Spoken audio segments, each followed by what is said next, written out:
Hey guys, tonight we slip behind the visor of history and into the clanking, sweltering, not-so-sparkly world of medieval knighthood. You've probably pictured it.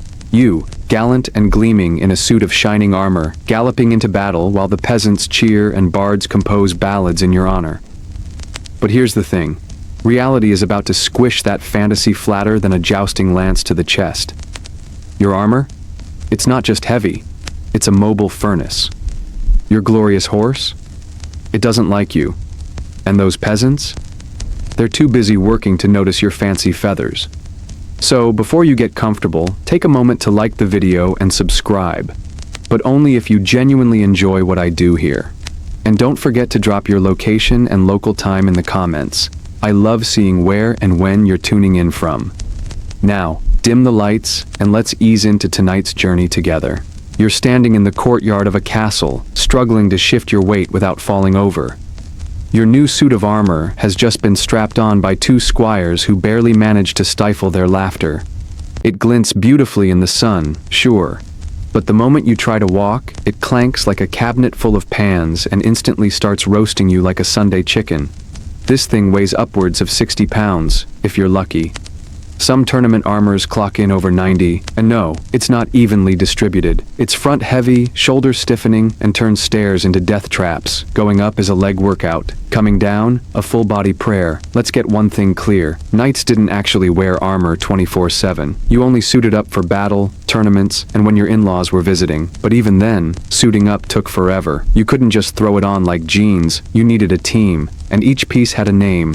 Cuirass, greaves, sabatons. Sounds fancy until you realize sabatons are just really angry metal shoes that chew up your toes. Historians still argue whether some knights ever managed to mount their horses solo while in full armor. It's possible, but it looked about as graceful as a turtle trying parkour. Most needed a block, a helping hand, or a winch system straight out of a medieval IKEA nightmare. And let's talk sweat. You'd sweat through your linen underclothes within minutes. Armor didn't breathe, it just baked. There were tiny ventilation holes in the helmet, but all they did was let your breath ricochet back in your face. Nothing like smelling your own panic. There's also the noise. You clank with every step, sounding like a walking kitchen. Stealth? Forget it. You couldn't sneak up on a deaf cow. In battle, this meant your enemies heard you coming, which might have been good for intimidation, but terrible for surprise. And if you're knocked over, good luck. Rolling over in armor is doable, but exhausting. There's a reason your squire is always hovering nearby. That's not loyalty, it's insurance. Now imagine it's summer. There's a joust. You're squaring off against a rival knight who trained in Spain, where it's hot enough to bake bread on stone walls. You, however, are from England and start overheating before the first pass. You try to wave it off, act noble, but your helmet fogs up. Your vision blurs. Your inner thighs chafe like raw meat. If you collapse mid-joust from heat stroke, you're not the first. One knight in 1241 reportedly passed out mid-charge and was trampled by his own horse, while the crowd thought it was part of the show. Oh, and did we mention armor rusts? Leave it damp or forget to oil it, and it flakes like a medieval croissant. That shine you see in movies? It's the result of endless polishing by squires who'd rather be doing anything else. Still, armor was a big deal. It screamed status. You weren't just any soldier, you were expensive, elite, and ideally very stab-resistant. Custom-forged suits could cost as much as a small village. You might inherit your father's armor, dents and all, or have your own made by an armorer who took weeks measuring, hammering, and pretending not to judge your waistline. But even the best armor wasn't invincible. A well-aimed arrow or a mace to the joints could end your gallant career real fast. That's why many knights developed what's now called tactical flinching, basically dodging like your life depends on it, because it does. Quirky fact? Some knights commissioned armor etched with religious symbols, poems, or even love notes. One German knight's breastplate reportedly had a tiny metal heart welded over where his real one was. Romantic? Yes. Protective? Not so much. And then there's jousting armor. Unlike battlefield gear, jousting armor was heavier, clunkier, and meant purely for show. You couldn't fight a real battle in it.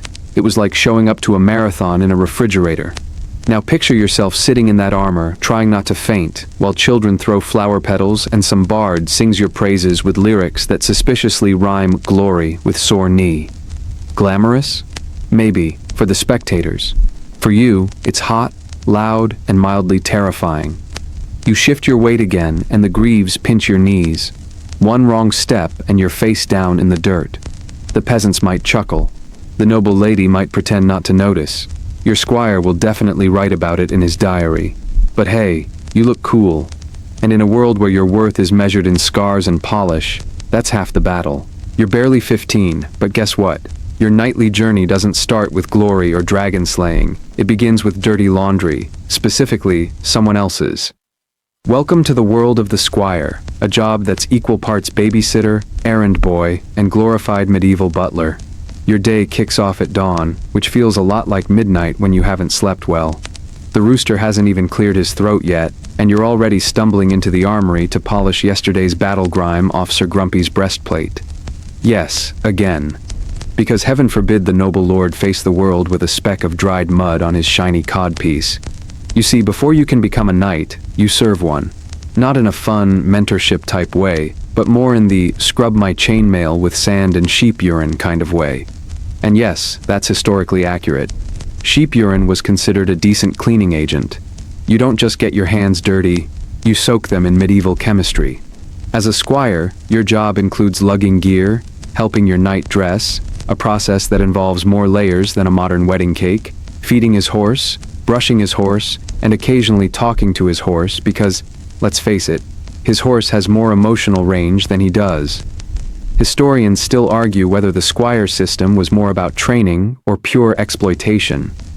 The line between mentorship and medieval hazing was fuzzy. Some knights genuinely taught their squires swordplay and tactics. Others just saw them as unpaid labor in leggings. And leggings are the least of your concerns. You're expected to run messages across muddy fields, act as a shield during temper tantrums, the knights, not the enemies, and occasionally hold his wine goblet at awkward feasts. You're part servant, part apprentice, part emotional support human. Now let's talk about combat training, because yes, you still get some. In between scrubbing stains and untangling bridles, you're learning to swing a sword without slicing off your own foot. But you're not given a real blade yet.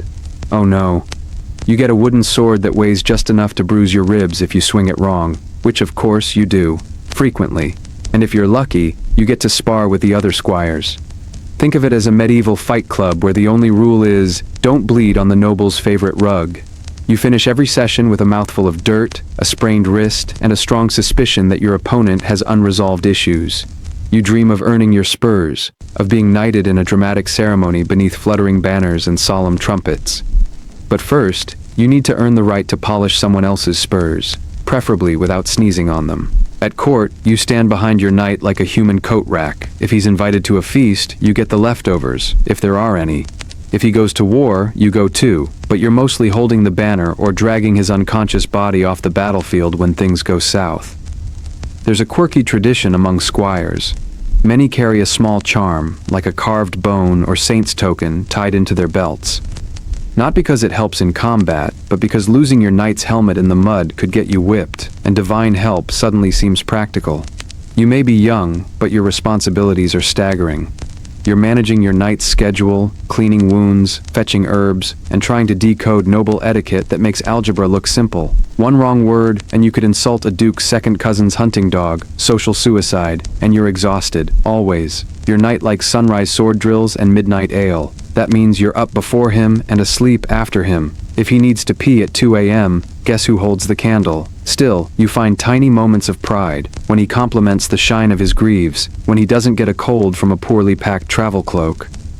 When he lets you hold his sword before battle, not in a go fight kind of way, more like a don't drop this moment. But still, it counts. There's also the knight's armor. You're the one who knows every strap and buckle by heart. In some battles, the speed and accuracy with which a squire suited his knight could mean the difference between life and death. You don't get credit, of course, but you know. By the time you're 17, you've learned more than you thought possible. How to sew up a wound, how to saddle a panicking destrier, how to lie convincingly to a baron's steward about why Sir Grumpy missed the falconry tournament. He had a bad eel, by the way, works surprisingly well. And there are stories, plenty of them. One infamous squire allegedly slipped a live frog into his knight's helmet for fun. The knight put it on without noticing. The resulting shriek echoed through the entire camp. The squire? He later became a legendary knight known for his sense of humor. Risky, but bold. As you wipe your brow with a soot-stained sleeve and prepare to clean yet another muddy boot, you pause. It's a hard life, no doubt. But you're learning, watching, enduring. And somewhere deep down, you suspect that every back-breaking task is slowly shaping you into someone tougher, sharper, and just a little more stubborn. Besides, once you're a knight, you'll get your own squire, and you already know exactly how not to treat him.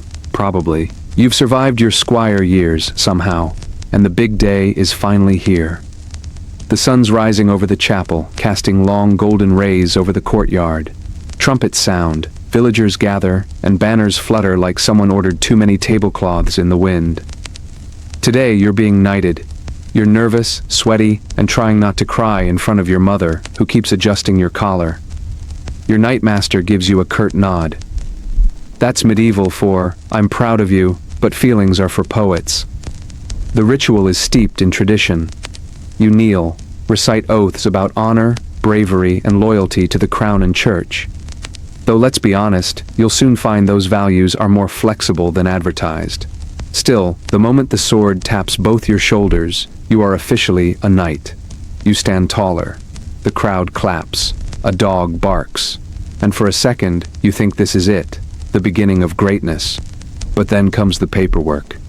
You're handed a land charter that makes as much sense as a drunk rooster's song. You're now a vassal, which means you owe loyalty to a lord, which means taxes, service, and political entanglements you didn't sign up for.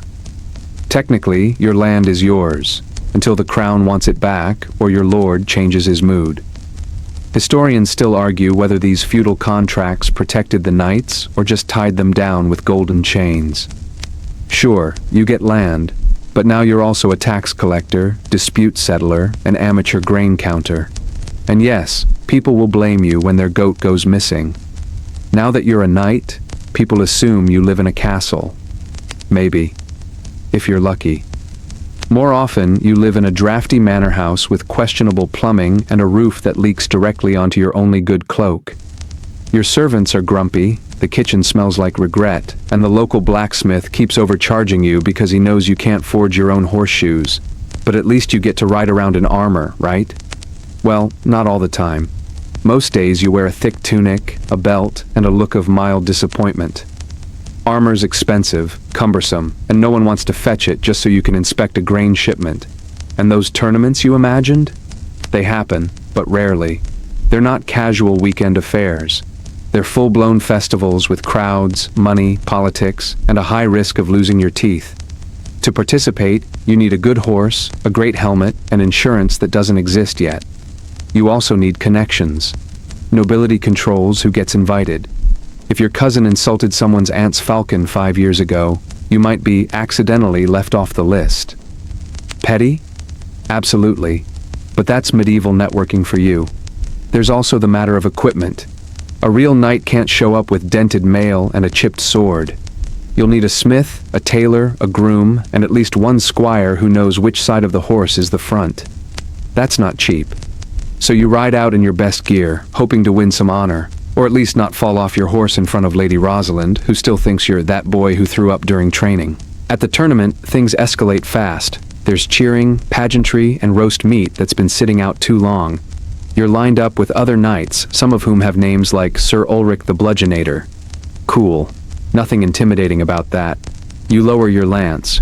Your squire gives you a thumbs up. The trumpet blasts. And then boom, you're on the ground, blinking at the clouds, wondering if your neck is still attached.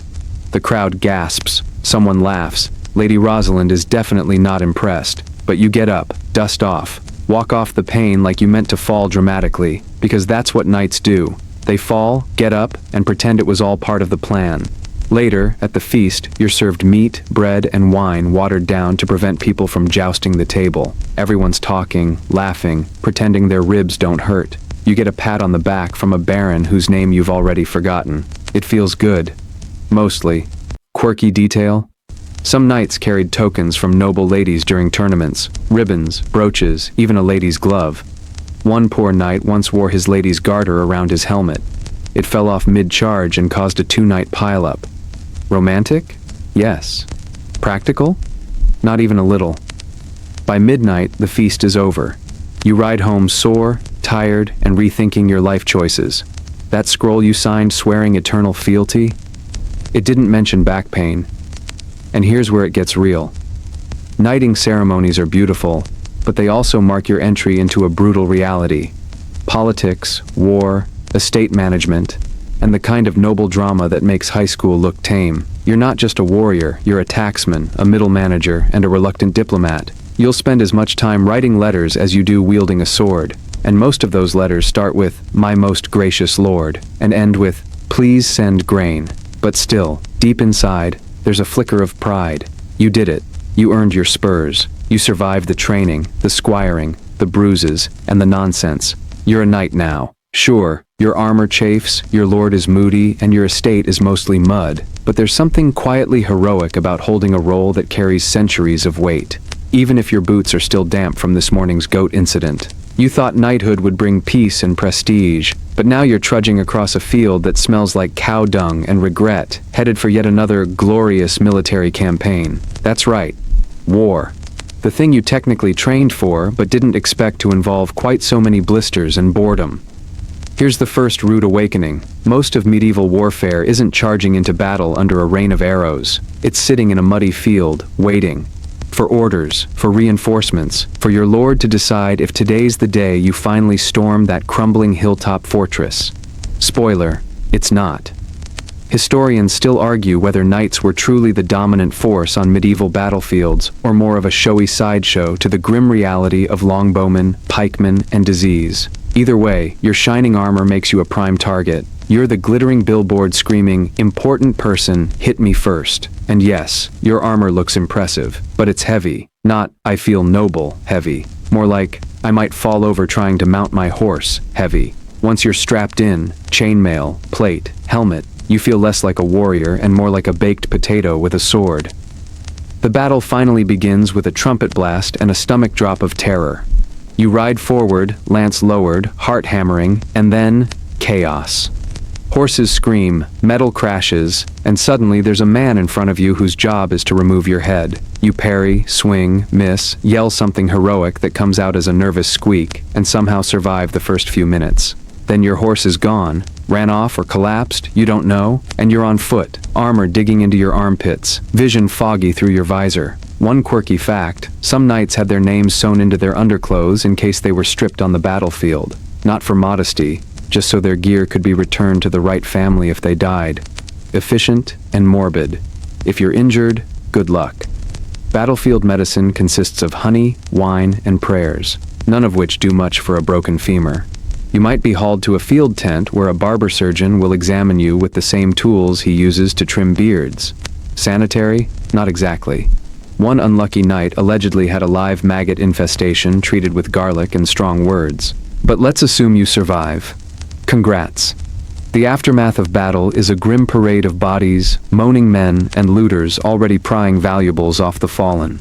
You search for your comrades, hoping they didn't get squashed under a trebuchet or wander off into enemy territory. And then you realize something heartbreaking. You didn't even know half the men you just fought beside. They were peasants, mercenaries, and conscripts, most of whom were paid less than your squire's annual allowance. Yet they bled beside you. Back at camp, you peel off your armor, which now smells like iron, sweat, and despair.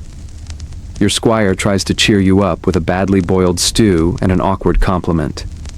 You didn't fall as much this time. Thanks, Gregory. There's a strange camaraderie in war, though. You and the other knights, mud-caked, sore, emotionally drained, swap stories around a fire. One of them claims he knocked a man unconscious with a roasted chicken leg. Another insists his warhorse can smell cowardice. It's hard to know what's true, but it helps you sleep. Not that sleep comes easy.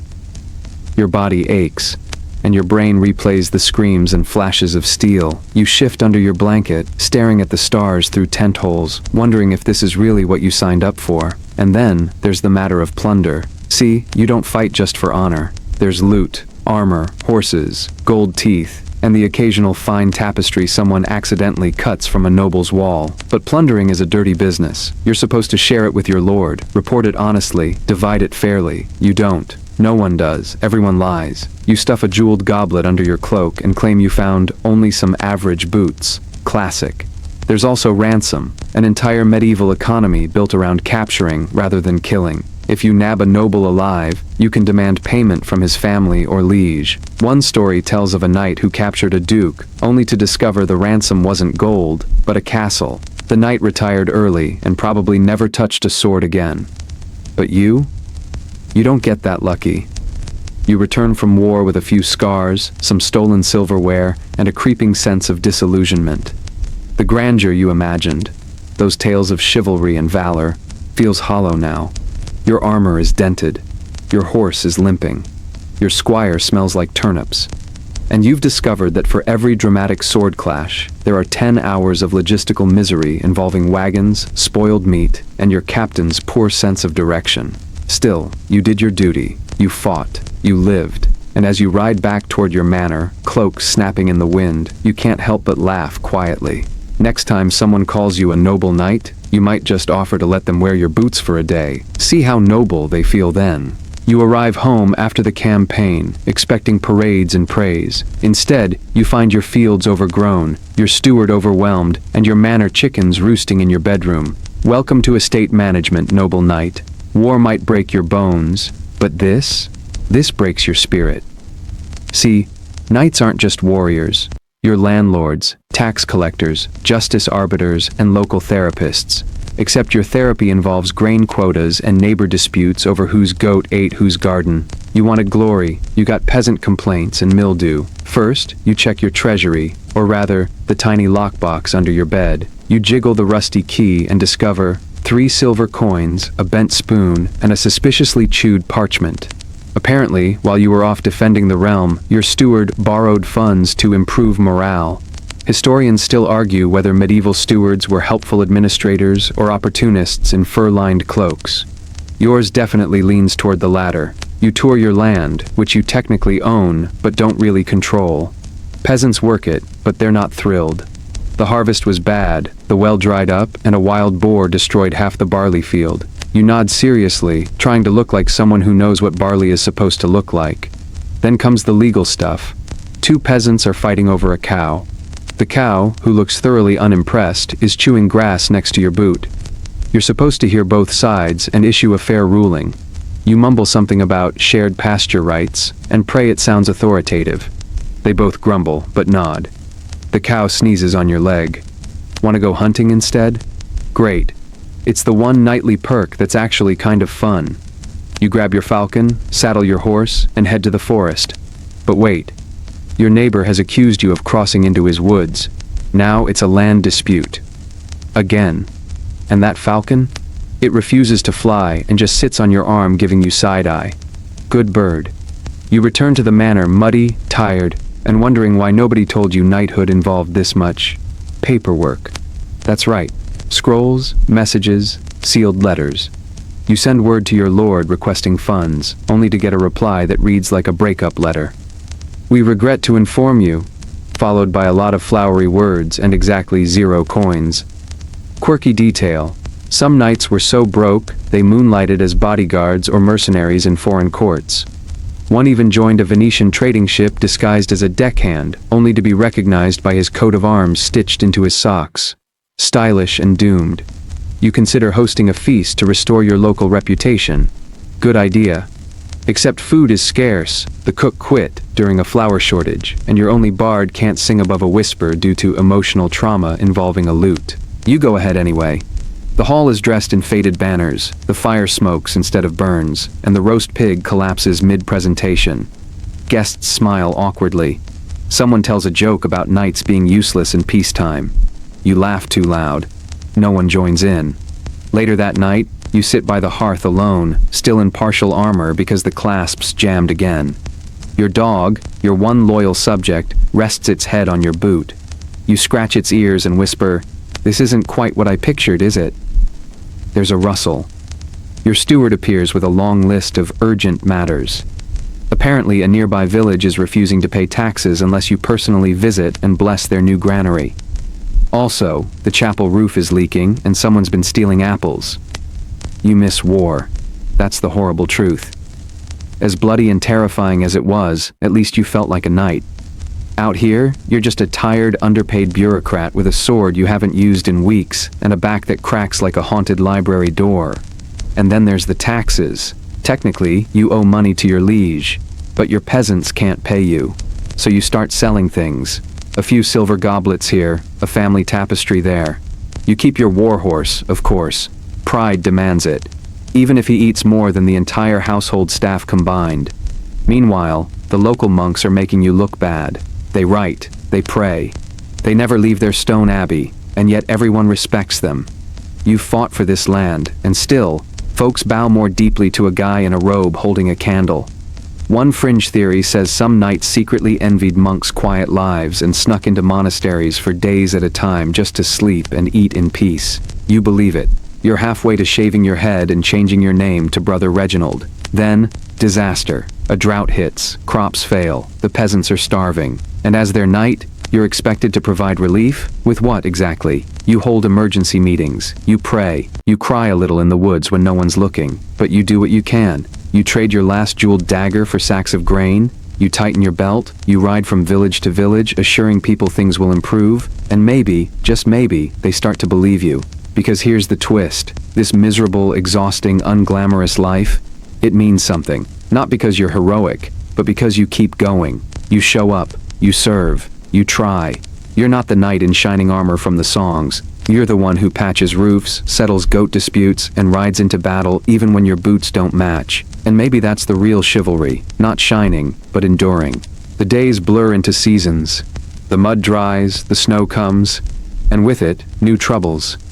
You're sitting in your great hall one morning, nursing a lukewarm mug of something pretending to be beer, when a messenger arrives with a scroll. And oh joy, it's an invitation to court, royal court. Which sounds glamorous, right? Velvet robes, dancing, whispery flirtation, perhaps a dramatic duel over a misunderstood wink? Wrong.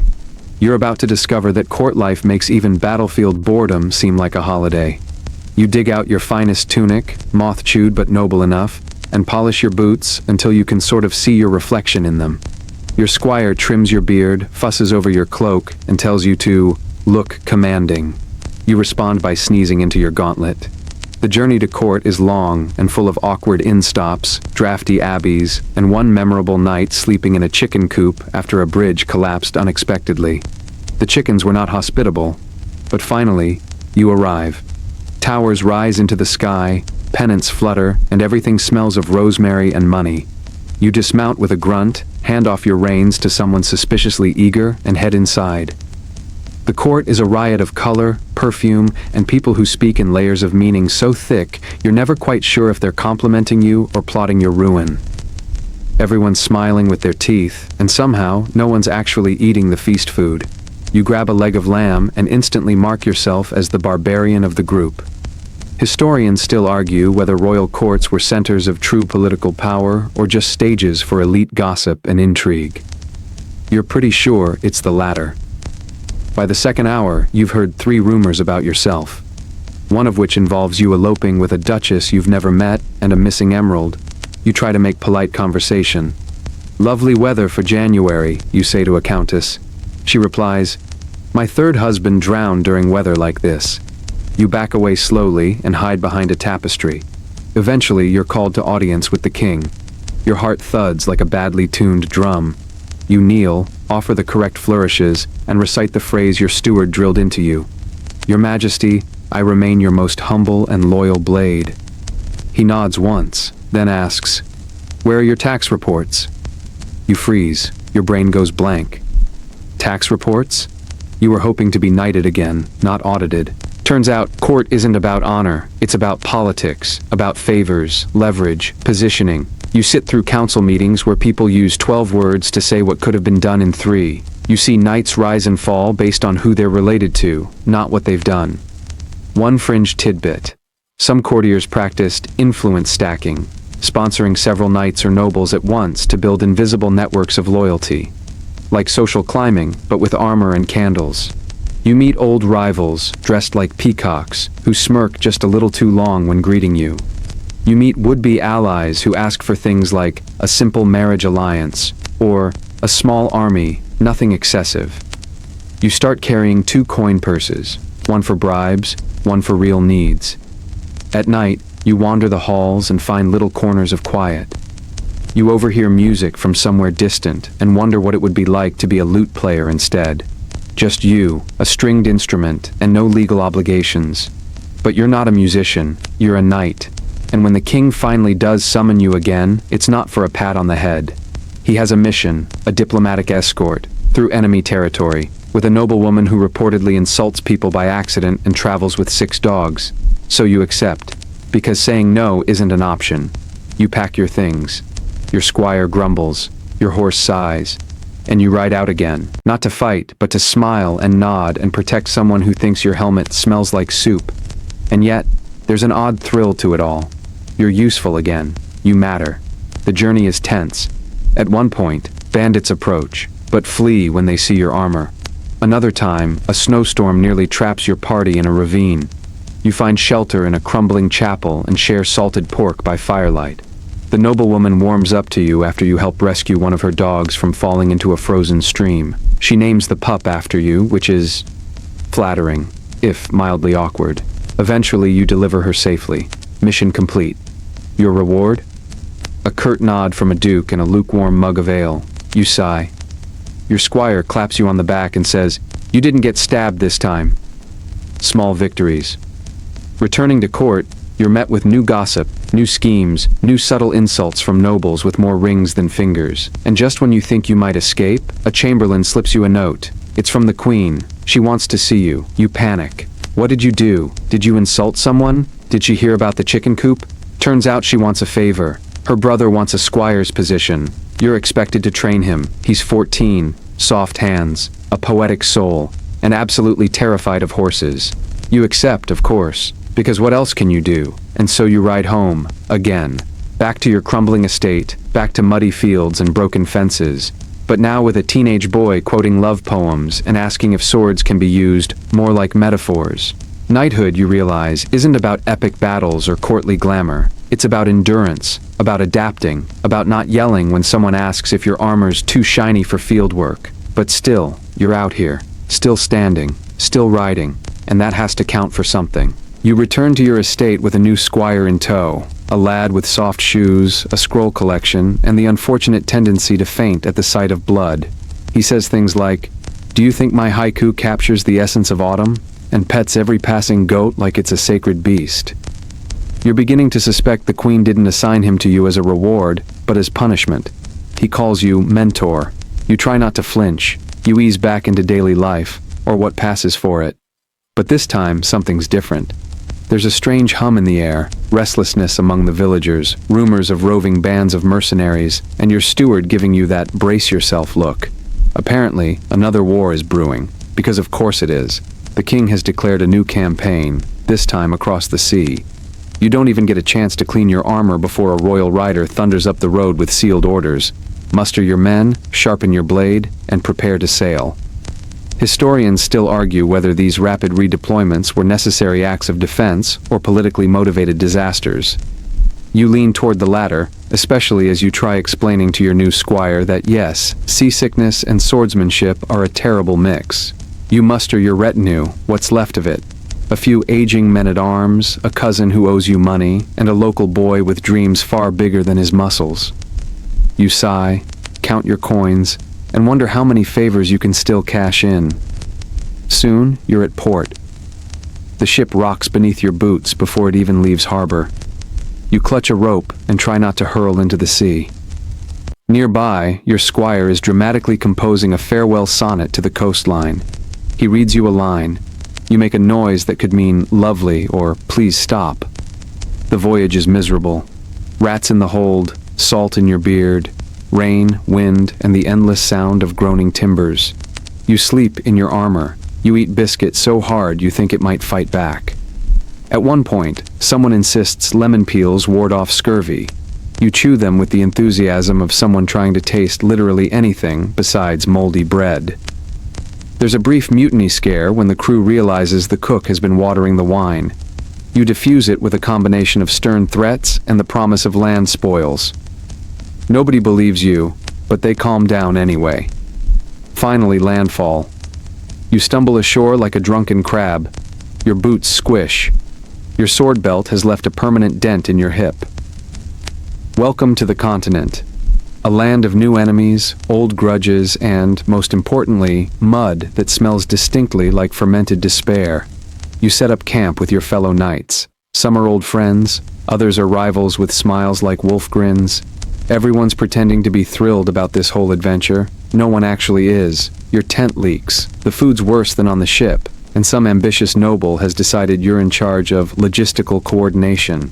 Which sounds noble. It's not. It means you manage carts, and horses, and the complaints of 50 knights, 200 soldiers, and one noblewoman who insists she needs 2 tents. One for sleeping, one for spiritual reflection. Quirky detail. In some campaigns, knights had to pack their own portable chapels.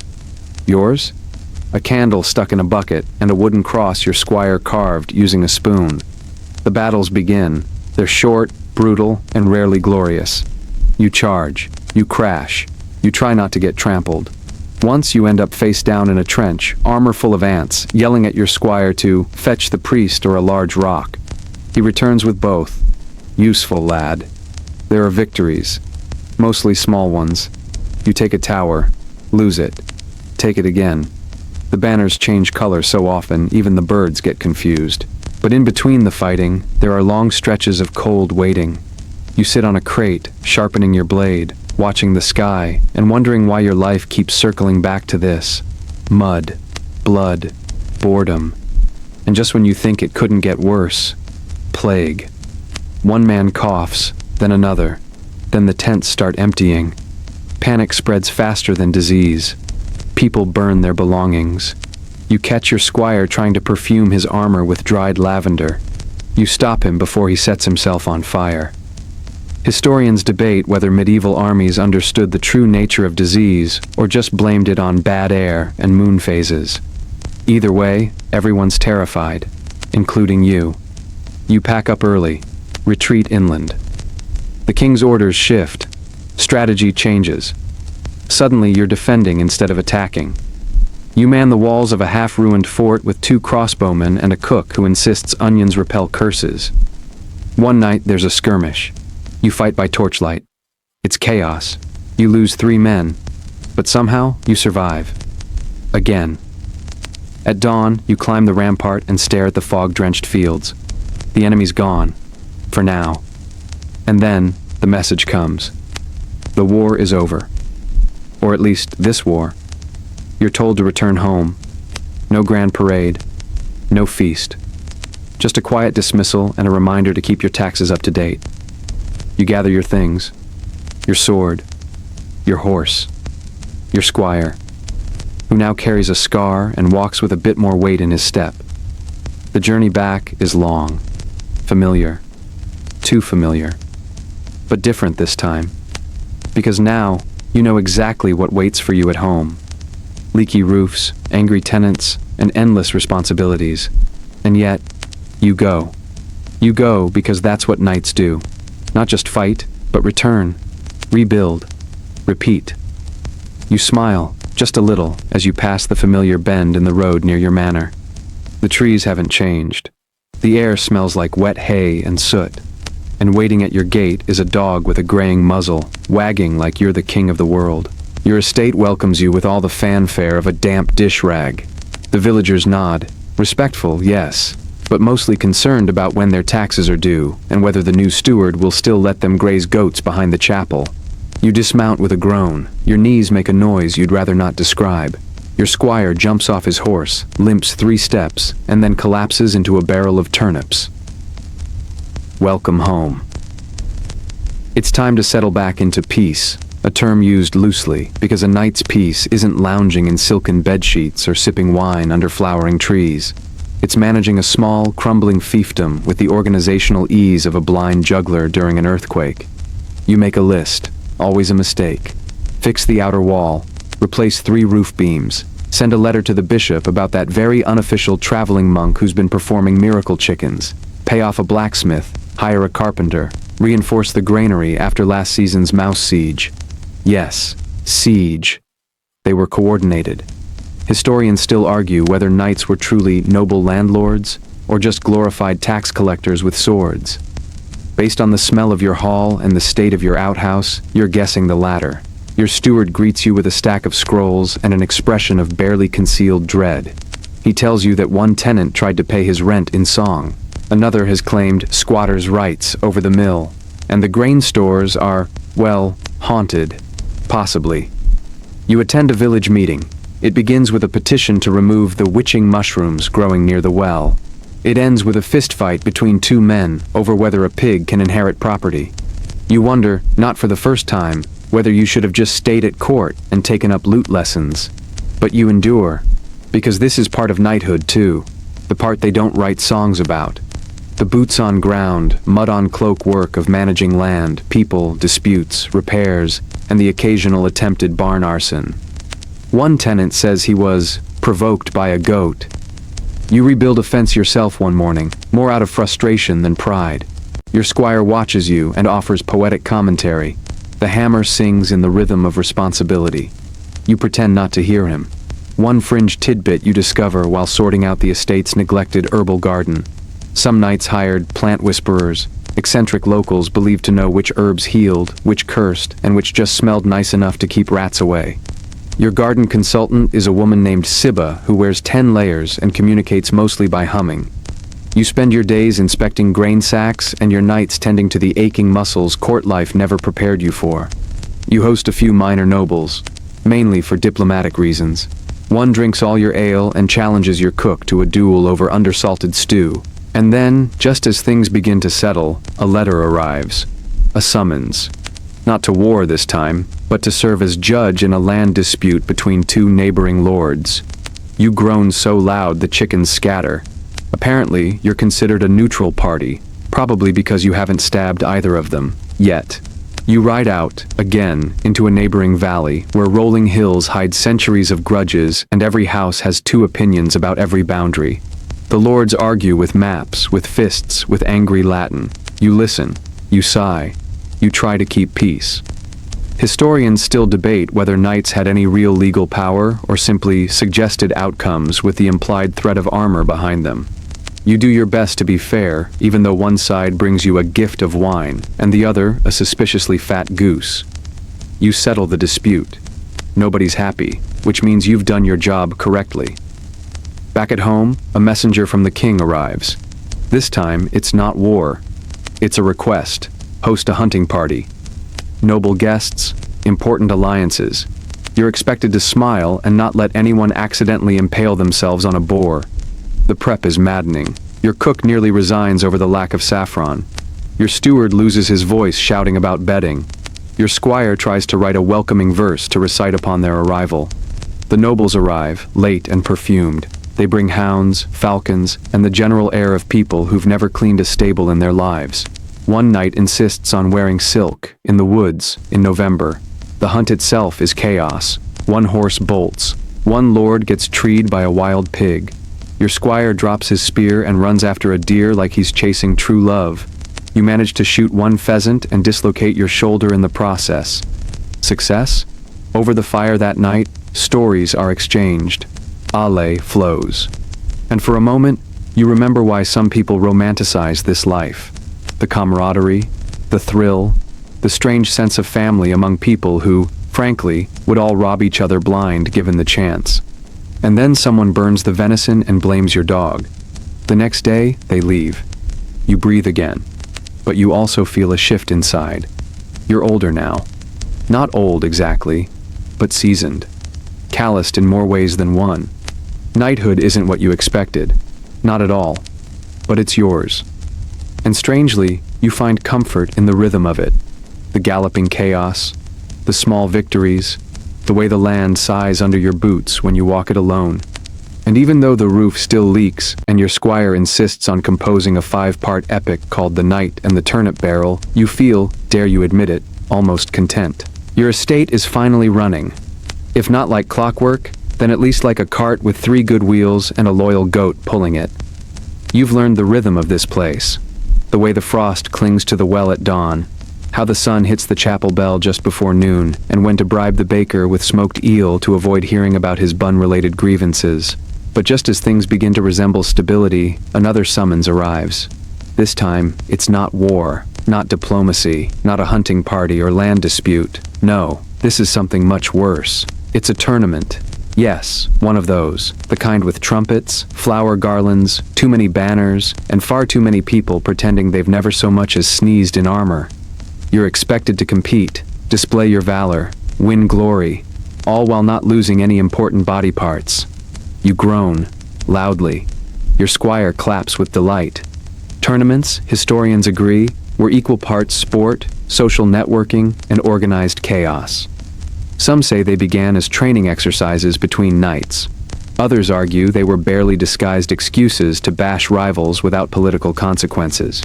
You're starting to think both theories are correct. You travel to the host city, an opulent, overcrowded place that smells like perfume, horse sweat, and ambition. Nobles arrive by the dozen. Pages run wild. Vendors hawk everything from gilded helmets to suspiciously floppy meat pies, and every inn is booked solid. You find a room above a tavern called the Leaping Stoat. It has fleas, possibly ghosts.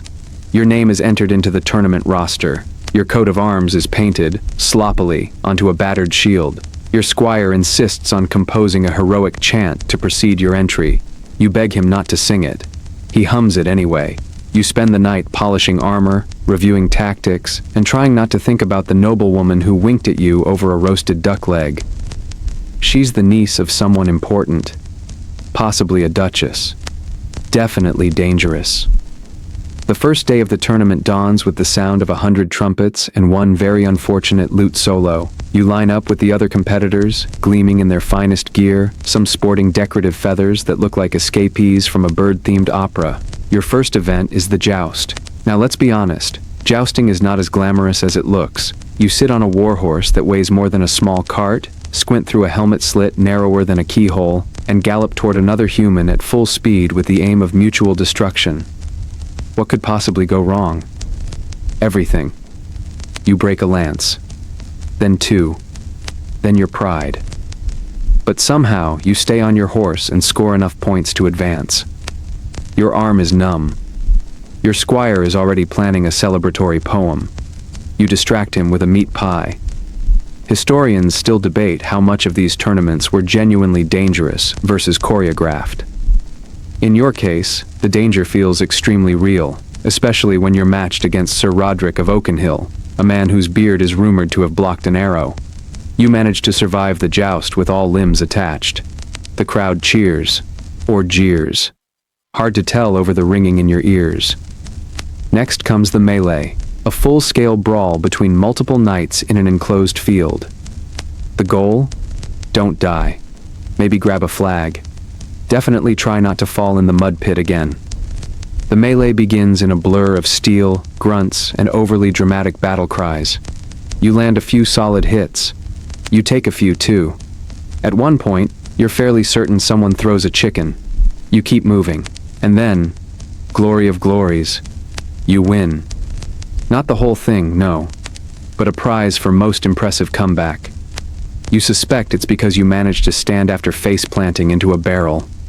Your prize is a ceremonial dagger and a kiss from the noblewoman. She smells like rosewater and consequences. You spend the evening drinking watered wine and trading stories with other knights. One insists he once wrestled a bear. Another claims his armor is blessed by Saint Crispin. Your squire listens wide-eyed, scribbling everything down. A quirky tradition emerges during the feast. The Trial of the Spoons, a game involving blindfolds, porridge, and very poor aim. You're forced to play. You get hit in the eye. Everyone laughs. You laugh too, eventually. Late that night, as the fires burn low and the laughter fades into snoring, you lie awake staring at the rafters. You think about how tournaments were supposed to be the glamorous part of knighthood, the pageantry, the honor, the songs. But really, they're just another battlefield, a place where your worth is measured in bruises and showmanship, not justice or service. And yet, there's something here, a sense of fellowship, the knowledge that you're not alone in this strange life of metal and mud and myth. You raise a cup to the ceiling and whisper a toast to survival. The next morning, the city is already buzzing again. There are duels scheduled, contests of wit, a falconry display that goes horribly wrong when a hawk kidnaps a lord's wig. You watch from the sidelines, exhausted but oddly content. You pack your things, say your goodbyes, dodge one final flirtation from the noblewoman, who winks again and whispers, "Next time, bring better armor." You're not sure whether it's an insult or an invitation. You mount your horse. Your squire rides behind you, humming his newest composition, the ballad of the battered but brave. You pretend not to hear him. You ride home through the woods, past fields greening with early spring. The air smells of wet earth and promise. You're not sure what's next. Another war? Another harvest? More tenant disputes involving goats? But for now, you ride. Because being a knight is less about the glory and more about moving forward, one creaky saddle at a time. You return from the tournament with a half-healed bruise on your hip, a commemorative dagger in your saddlebag, and a squire who's decided he's now a bard. He tries to rhyme valor with turnip seller. You try not to scream, but there's no time to rest, because of course, your estate has descended into a slightly more advanced level of chaos than when you left. The steward greets you at the gate with his hair askew and mutters something about a traveling relic seller starting a small cult in the village square.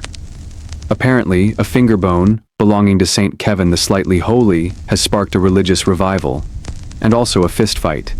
You're home. As you peel off your sweat-soaked traveling cloak, your mind turns to something more eternal than tournaments or relics, the one thing that could secure your legacy long after you've hung up your sword. Marriage. Yes, you've put it off. Too busy, too bloody, too many excuses. But now the pressure builds from every direction. Your tenants want an heir, your fellow lords want alliances, and your mother's letters are getting increasingly passive-aggressive. The last one included a list of eligible noblewomen ranked by fertility and landholding. Historians still argue whether medieval knightly marriages were about love or land. Spoiler alert, it wasn't love. Your options range from the daughter of a powerful baron, with a laugh like a mule's bray, to a well-bred widow whose dowry includes 3 mills, 1 tavern, and a deeply territorial goose. You begin courtship the old-fashioned way: awkward letters, formal dinners, and strategic flattery. Your squire offers dating advice like, compliment her eyes even if she only has one. He means well. You meet Lady Eleonora, who surprises you. She reads poetry, speaks her mind, rides better than half the knights you know. And when a servant drops a tray of pies at dinner, she bursts out laughing so hard she snorts wine. You find yourself smiling around her. Not just the courtly smile you wear like a helmet, but a real one. Something you haven't done since the goat inheritance trial. One evening, walking the orchard, she asks what knighthood really feels like. You hesitate, then admit the truth. It's exhausting. It's muddy, and it's mostly trying to look brave while your joints scream louder than your enemies. She laughs, not at you, but with you. A fringe tidbit about knightly marriage. Some knights swore celibacy until their 30s, believing it preserved battle strength. Others, especially in France, believed lustful dreams weakened sword arms. You decide not to bring that up on your second date. You're invited to a banquet at her father's manor. A testing ground, really. One misstep and you're back to lonely nights and writing mopey poetry on your shield. You dress carefully, practice your small talk, rehearse your "I would be honored to wed your daughter" speech exactly 6 times. The evening is long, the food is overly salted, the baron watches you like a hawk with taxes due, but somehow you navigate it. You compliment the tapestries, you ask about the trout ponds, you do not mention the haunted granary back home. Finally, the baron nods. A small one. A signal. Approval. You exhale. You live to woo another day. Weeks pass. Letters exchanged. Tokens traded. You receive a silk ribbon that smells faintly of lavender and danger. Your squire insists on sewing it into your arming doublet. For luck, he says, grinning. Then comes the betrothal feast. It's loud, drunken, full of poorly tuned lutes and nobles misremembering your name. Someone tries to recite a poem and passes out halfway through. A chicken wanders across the table. You roll with it. And then, amid the noise and spilled mead, you catch her eye. Eleonora. She tilts her head, smiles softly, and you feel, for the first time, that knighthood might actually offer something beyond duty. Something worth protecting. The wedding is planned. It will be held at your estate. Repairs begin with a fury. Everything must sparkle, or at least not crumble. Your squire creates a seating chart. The steward negotiates with the goose-owning widow to keep her bird leashed during the ceremony. The night before, you walk the grounds alone. The chapel, the old oak, the stables. You wonder what your father would have said had he lived to see this. Whether he'd approve, whether he'd laugh at how nervous you are now. You fall asleep to the sound of wind through the shutters, dreaming of vows and velvet and, not surprisingly, turnips. Your squire's fault, entirely. On the wedding day, the sun rises like a golden promise. The villagers gather in their best rags. The nobles arrive in horses and attitudes. The chapel fills with flowers and murmurs. You stand in front, hands shaking slightly, knees barely cooperating. And then, she walks in. Lady Eleonora, in white and silver, looking both terrified and triumphant. Like someone ready to face dragons or dinner with your steward. The vows are said. The rings exchanged. The kiss. Well, let's just say the crowd approves. You're married. Somehow. Against all odds. And as you stand hand in hand with your new wife, Squire sobbing quietly behind you, goose honking in the distance, you realize something. You've crossed into a new battlefield. Not one of blood or banners, but of shared glances, whispered promises, and building a future one creaky floorboard at a time. You don't know what kind of husband you'll be, but you do know this. You will try. Married life is different. Not in the way stories prepare you for, with harps playing and doves circling your breakfast platter, but in the quiet, awkward, oddly wonderful ways that startle you during dinner or when you both reach for the same spoon. The first few mornings are the strangest. You're used to waking up in armor or under a tree or in a tent reeking of boiled leather and regrets. Now, you wake in a warm bed beside a woman who mutters poetry in her sleep and steals all the blankets. It takes time to settle into this new rhythm. You try to be romantic. You leave flowers on her pillow. They attract ants. You try to cook for her. You set fire to the porridge. Twice. But Eleonora laughs, not mockingly, genuinely, and she surprises you too. She's curious about the estate's ledgers, and even more curious about your sword collection. She takes a shine to the warhorse, teaches your steward how to balance accounts, and, most shockingly, tames the goose. Yes, that goose. You begin to discover that marriage, like knighthood, is mostly effort and compromise, wrapped in a ceremonial title. But unlike war, there's warmth here, and tea that doesn't taste like despair. One rainy evening, as thunder rattles the shutters and the hearth crackles with lazy flames, you and Eleonora play a game of chess. She wins, repeatedly. You accuse her of sorcery. She accuses you of being predictable. You laugh until your sides hurt. Historians still argue whether knights' marriages were more political partnerships or sincere emotional bonds. You suspect it's both, and also neither. It's messier, more human. There's a quirky tradition Eleonora introduces from her family, the Night of the Quiet Cloak. Every full moon, you light a candle and share one thing you've never told anyone else. It sounds sentimental. It is sentimental, but it becomes a cherished ritual, sometimes funny, sometimes painful, always real. But not everything is moonlight and marriage games. The estate is still a puzzle box of problems. Bandits raid your western border. Eleonora suggests hiring retired soldiers to patrol.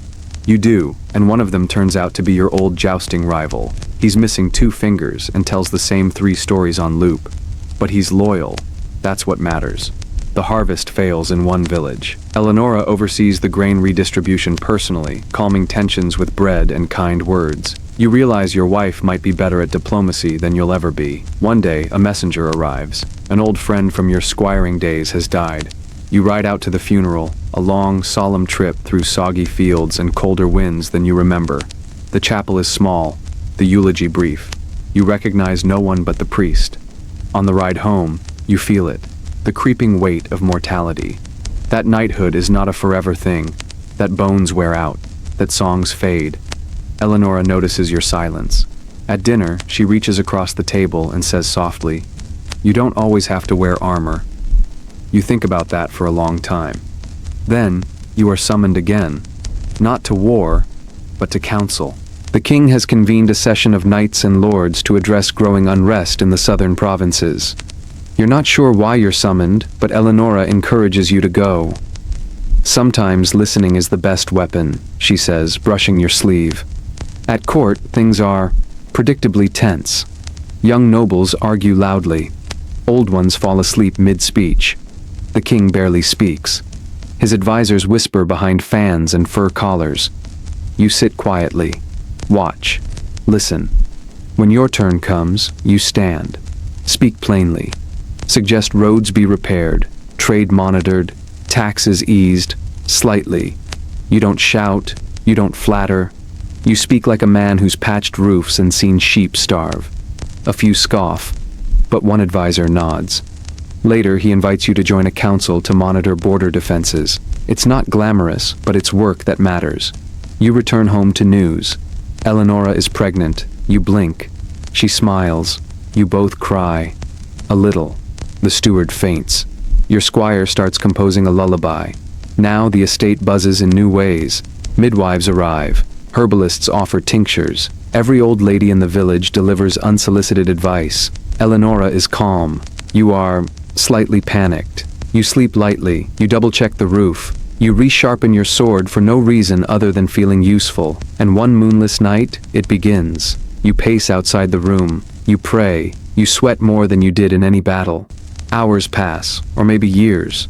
The squire offers you tea. You throw it out the window. Then, a cry. Not of pain, but of life. A midwife emerges. She's smiling. A daughter, she says. You stumble into the room. Eleonora lies there, tired and radiant, holding a bundle the size of a bread loaf. You reach out. The baby grips your finger. Tiny. Fierce. You, who have faced enemies twice your size, who have endured cold and famine and fear, are completely undone by this tiny hand. You name her Isolde. You don't sleep that night.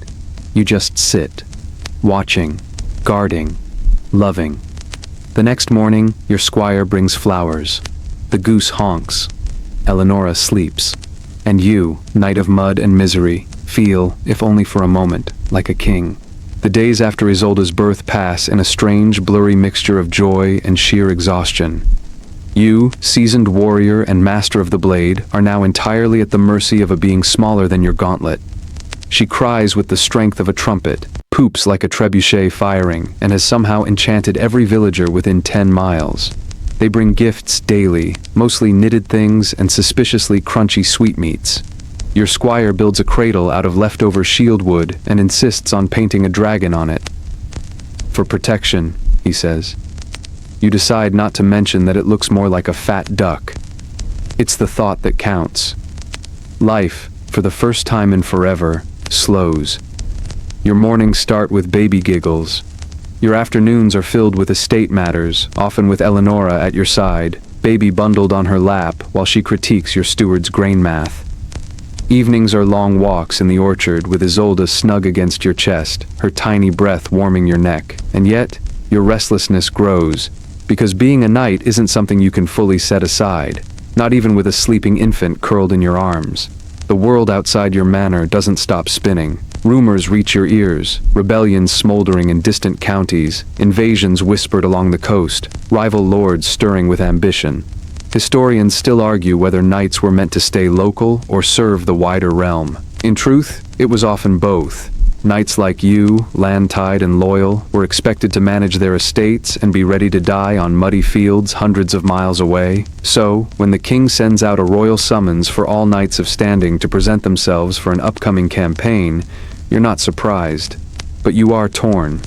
Your estate finally functions like a clock that doesn't insult you every hour. Your wife just started sleeping again. Your daughter just smiled for the first time.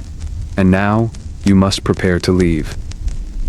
Elvanora doesn't argue, she never would, but you see it in her eyes, that weary understanding, that unspoken fear. She helps you pack anyway. You're good at fighting, she says, tucking a clean linen shirt into your bag, but you're better at coming home. You try to be brave for her, you try to be brave for yourself. The day of departure is bitterly cold. Your retainers ride behind you, armor clanking like a chorus of regret. The squire, somehow, has attached a banner to his back with a painted heart and the word Isolde scribbled beneath. You say nothing. It nearly makes you cry. The campaign is a mess. Supplies are late. Roads are impassable. The nobles argue constantly about whose banner should lead. The younger knights brag at every meal, while the veterans just grunt and chew. Then the skirmishes begin. Not glorious battles, just grim, brutal little clashes in the fog, where you can't see who you're swinging at until you feel their blood on your cheek. You hold your ground. You protect your men. You fight because it's what you've always done. But every sword you block makes you wonder, what if this one slips through? There's a fringe historical tale about a knight who refused to kill during war. Instead, he disarmed enemies with the flat of his blade, then offered them warm wine. They called him Sir Dove. He died, predictably, in his second campaign. You both admire him and pity him. Back at camp, you read Eleanora's letters. She updates you on the baby, on the goose, still alive somehow. On the way, the orchard bloomed early this year.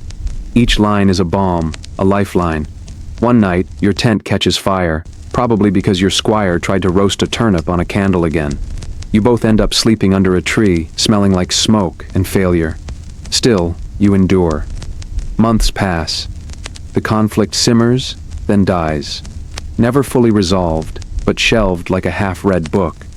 You're sent home, not victorious, not defeated, just tired. The kind of tired that sits in your bones and whispers, was it worth it?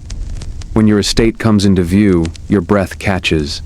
There's Isolde toddling across the path like a tiny armored beetle in her thick clothes.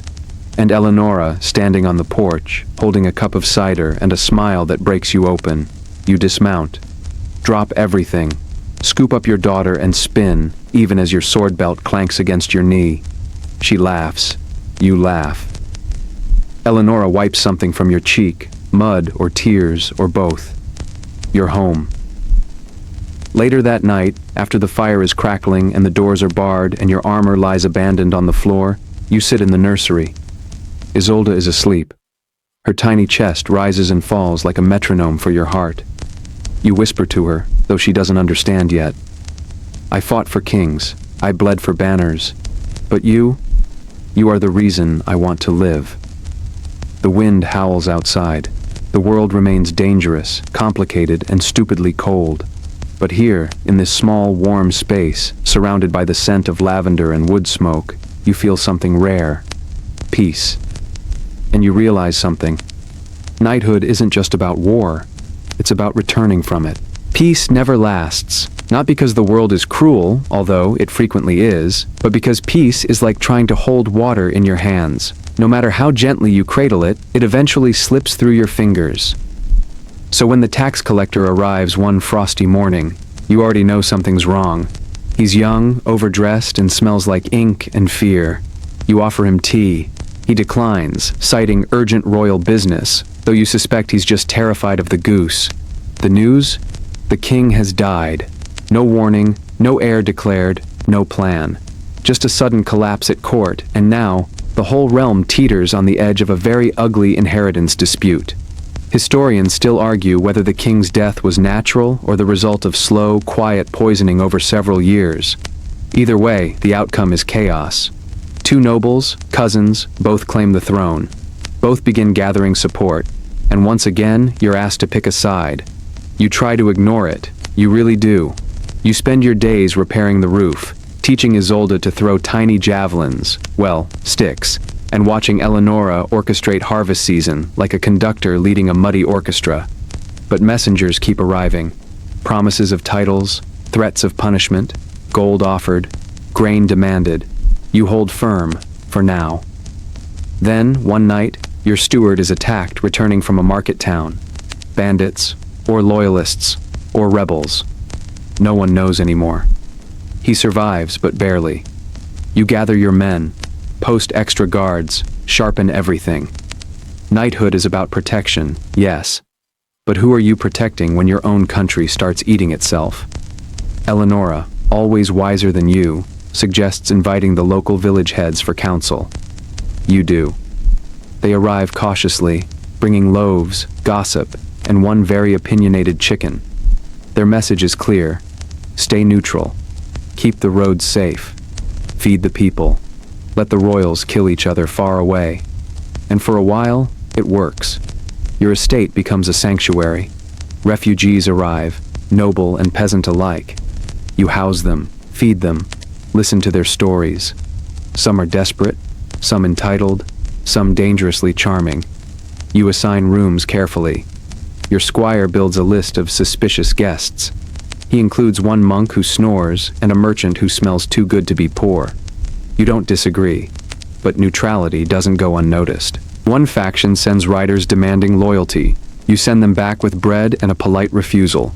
Days later, a barn burns down. Coincidence? Probably not. You tighten patrols. Train the villagers in basic defense. Isolde insists on joining. She's 3. She trips over her helmet. Everyone applauds anyway. There's a strange pride in this kind of leadership.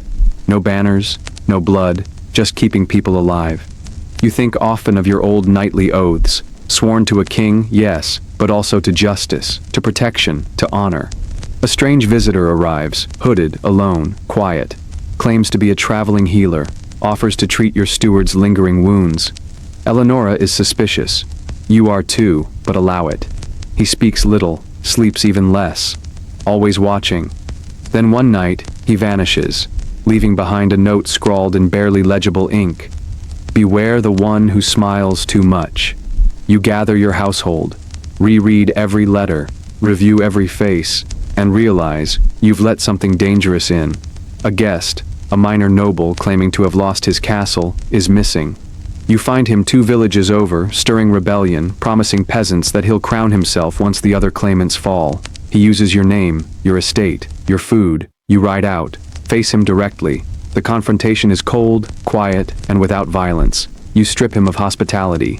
He leaves, but you know others won't be so easily turned away. This is no longer about choosing sides. It's about surviving the storm without becoming the lightning rod. Historians debate whether knights were ever truly autonomous during times of civil war. Many simply followed their liege, but some, especially those with lands of their own, walked a treacherous middle path. Like you, the pressure builds. You send Eleonora and Isolde away, just for a while, to her cousins holding by the river. You lie and say it's for a festival. Eleonora doesn't believe you. She leaves anyway. Isolde waves until the cart vanishes into the woods. You feel hollow.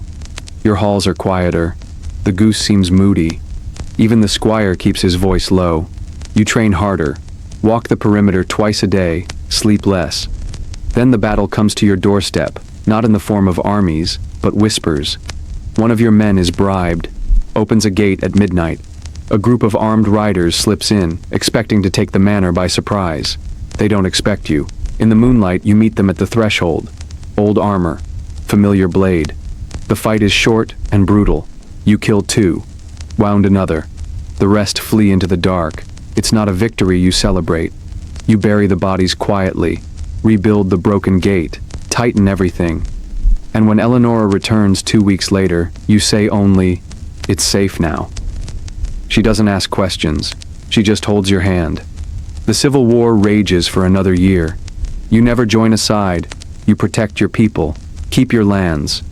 Write long, gentle letters to Isolde, who now speaks in complete sentences and demands a pony. Eventually, one claimant wins. A coronation is held. A royal decree pardons all neutral lords and knights who acted with restraint and wisdom. You receive a sealed letter of thanks. With it, a gold coin bearing the new monarch's face. You flip it once, then toss it into the well. You already have everything you need. The war is over, but not gone. Your lands bear the scars. Fields that once rippled gold now need coaxing to grow. A burned barn still smolders in your memory, even though the new one stands strong. And your people, they smile less easily now. Their laughter feels guarded, like someone might snatch it away. You're back in the saddle again, figuratively and literally. Daily rides to survey the damage. Endless meetings with tenant farmers who speak of seeds like they're sacred relics. And bandits, still skulking, still desperate, still trying their luck. One afternoon, you and your squire chase a pair of thieves who dared to snatch tools from the forge. They're not clever, just hungry. When you catch them, one sobs and begs for bread instead of mercy. You give him both, because you remember what desperation feels like. You remember the faces of refugees, the screams in fog-covered skirmishes, the hollow click of an empty coin purse. That night, you sit by the fire, polishing a helmet dented from the last ambush. Eleonora reads aloud from a book Isolde brought home from the abbey. It's about a knight who tames a wyvern with kindness and soup. You pretend to scoff, but you secretly love it. There's a long-standing scholarly debate over whether post-war knights returned to domestic life willingly or simply ran out of options. You suspect it's both. In your case, staying home now feels like the braver choice. A letter arrives the next day, an invitation, or a summons, really. The crown wants you at court, to reward you, to praise your neutrality, to offer a position, perhaps, a seat, an oath, something. You groan so loudly the goose panics and dives into a basket. The idea of wearing fine robes and bowing to foppish lords who couldn't lift a sword if their wine depended on it makes you want to joust a wall. But Eleonora urges you to go. You deserve recognition, she says. You grumble. Pack. Travel. The court is something. Perfumed halls. Velvet cushions. Nobles in embroidered doublets who greet you like you're a myth. Some remember your campaign years ago. Others just know you as that knight with the goose estate. You're paraded around, applauded, given a medal shaped like a lion sneezing. You suspect the gold is real, though.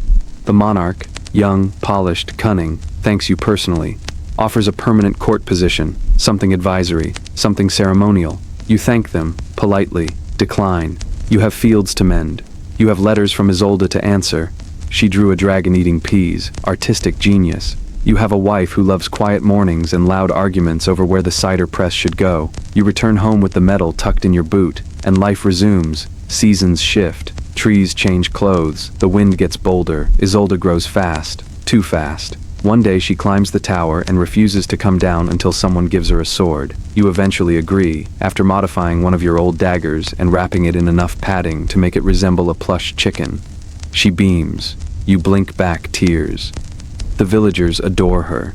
She learns to read the tax ledgers faster than your steward. Her favorite game is Pretend Court, where she sits on a barrel, declares random laws, no cheese on Tuesdays, and sentences your squire to dance. You're still a knight. You still train, still patrol, still polish your gear every week, even if it's mostly for tradition now. But slowly, the sword feels less like a necessity and more like an heirloom. One day, a traveling bard arrives. He sings a song, badly, about a brave knight who held his lands through a war without ever choosing a side. Everyone cheers, you cringe. Eleonora smirks. "That's you," she says. "No," you mutter. "He didn't have a goose." You pay the bard extra not to come back. Historians still argue about the long-term role of knights after the major wars ended. Some became landlords, others faded into irrelevance. A few reinvented themselves as scholars, monks, or even politicians. You? You become something stranger. A legend people can actually talk to. You teach squires, mentor young lords, and once a year, ride to the abbey to speak with the scholars about estate practices. They offer you parchment and ink. You offer them firewood and tales. And always, always, your nights end the same way. By the hearth, Isolde curled beside you, Eleonora humming something ancient and soft. You're not a knight in the way stories tell it. You don't slay monsters anymore. You plant trees. You mediate disputes about cows. You repair roofs. You bake terrible bread and pretend it's Eleonora's. But make no mistake, you are still a knight. Because being a knight isn't just about swords or kings or shiny armor. It's about standing guard when no one else will. It's about choosing kindness in a world that rewards cruelty. It's about surviving. And teaching others how to survive, too. One evening, you take Isolde to the edge of the orchard, show her how the trees bloom first in the coldest part. She asks why. You pause. Think. Then say, because the roots are deep. She nods, as if that makes perfect sense. The wind rustles the branches above. You smile. And for once, there's nothing to fear. The goose dies quietly one morning. No grand farewell, no mysterious signs from the heavens, just a tired honk, a slow blink, and then stillness. You bury her under the willow tree near the pond, where she used to chase ducks twice her size with unfounded confidence. Isolde insists on drawing a tiny headstone. Eleonora places wildflowers. The squire mumbles something about feathered heroes. You don't cry, but you do spend the rest of the day fixing a gate that didn't really need fixing. Time moves differently now. Softer. Slower. Not because there's less to do, but because you've learned how to do it without constantly gripping your sword. The manor breathes again. The fields whisper. The villagers sing during harvest. Isolde races through corridors, her toy sword dragging behind her like a tail. You catch her sneaking snacks to the kitchen boy and tell her she's clearly destined for espionage. She grins. Then one day, unexpected but inevitable, she asks you the question, will I be a knight too? The fire crackles between you. Eleonora looks up from her stitching, curious but silent. You answer truthfully, if you want to be. But it's not all dragons and glory. It's scraped knees, aching backs, and making hard choices when no one else will. She tilts her head. And armor? You chuckle. Plenty of armor. She nods, as if she's just confirmed a life mission. And perhaps she has. Historians rarely mention the children of knights, especially daughters. But records exist. Some followed in their father's footsteps. Others carved new paths. Many disappeared into quiet, purposeful lives. You suspect Isolde will do all three. As she grows, so does the estate. New cottages rise. An irrigation system you designed with the abbey's help begins feeding thirsty fields. People travel from neighboring towns to trade, to learn, to rest. Your home has become more than a manor, it's a beacon. And you, somehow, are its steady flame. Old comrades visit. You swap tales, some true, some wildly exaggerated. One brings you a battered shield you left behind at a siege decades ago. You hang it above the fireplace. It still smells like smoke and rain. Nights grow quieter. Your knees complain more than they used to. You start delegating. Let the squire, now nearly a knight himself, handle the training. Let Eleonora handle the accounting, as if you ever really did. Let Isolde lead the annual harvest games, where she crowns the fattest pig, Sir Oinks-a-lot. Your sword rests more than it swings, and yet, in the stillness, you feel no regret. Because you were never chasing glory. You were chasing peace. And somewhere between mud-stained oaths and goose attacks and long winter watches, you found it. Historians still argue whether knighthood was ever truly noble, or just a fancy way to organize warfare. But none of them sat with grieving villagers to rebuild a granary. None of them taught a little girl how to hold a sword without cutting her own foot. You did. You remember the battles, the bruises, the burdens. But what lingers more is the laughter during spring planting, the stories shared by candlelight, the quiet strength of holding your world together with weathered hands. And when the day finally comes, years later, when the pain in your chest tightens more than usual and you feel your body slowly surrendering, you're not afraid. You lie in your favorite chair. Eleonora holds one hand. Isolde, now grown, rests her head on your shoulder. The fire crackles. Outside, the wind hums through the trees you planted. You've already written a letter for her. It's in your old chest, tucked beside your first dented helmet. It says simply, "Be brave, be kind. Keep the sword sharp and your heart softer than steel." You take one last breath and let go. And now, with the final pages turned, let the weight of armor slip gently from your shoulders. Let the sword rest against the wall, dulled not from failure, but from years of honest use. The wind outside softens. The walls no longer echo with war cries, only with memories. Some painful, some proud. Many simply real. You weren't the knight in the songs, but you were the knight in the silence after the battles. The one who stayed. The one who healed. The one who endured when it would have been easier to fall. Let that thought settle into your bones like warm tea on a cold evening.